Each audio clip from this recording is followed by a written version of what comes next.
Tap dancing, an art form brought to the big screen and Broadway by Bill Bojangles Robinson, later made famous in Hollywood by Fred Astaire.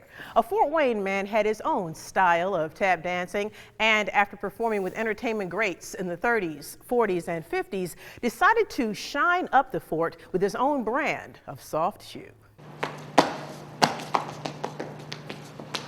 Fort Wayne, June 2004. An 80-year-old Albert Bernard Stiles decided to show off his soft shoe during a public access television show recorded at the Allen County Public Library with roving reader host Condra Ridley.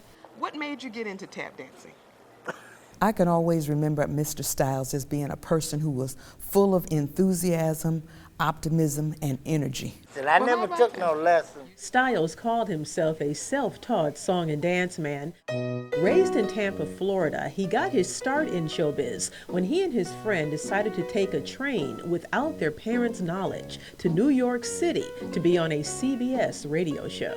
She found out that we was on our way to New York. She was mad. Stiles was 11 years old, his pal Nathaniel 9.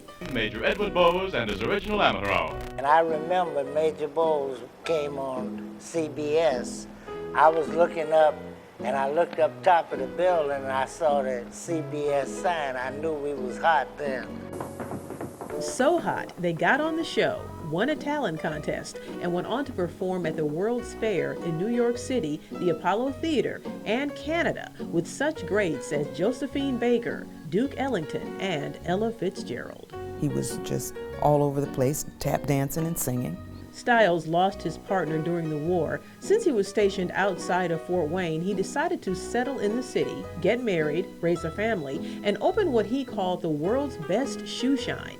Still, song and dance was in his blood, so he started Fort Wayne's Talent Factory. 20-some years we worked together. James Lindsay was his partner. We established a black theater in Fort Wayne that it didn't have, which I was a part of.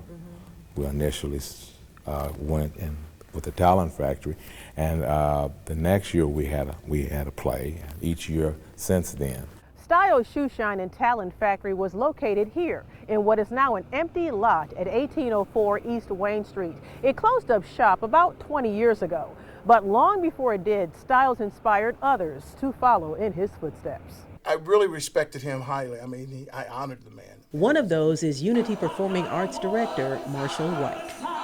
He told me, he said, "Marshall, what you're doing is what I dreamed to do for years, is to pull up and create a platform for kids of color to exercise their talents and develop their skills."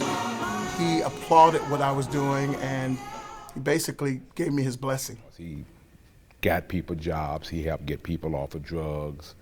It was a multifaceted individual. I've always been the type of person, if I wanted to do something, first I had to make up my mind to do it. Stiles died in 2014. What he did and who he impacted as an entertaining trailblazer with his own style of fancy footwork lives on in Indiana's history and more.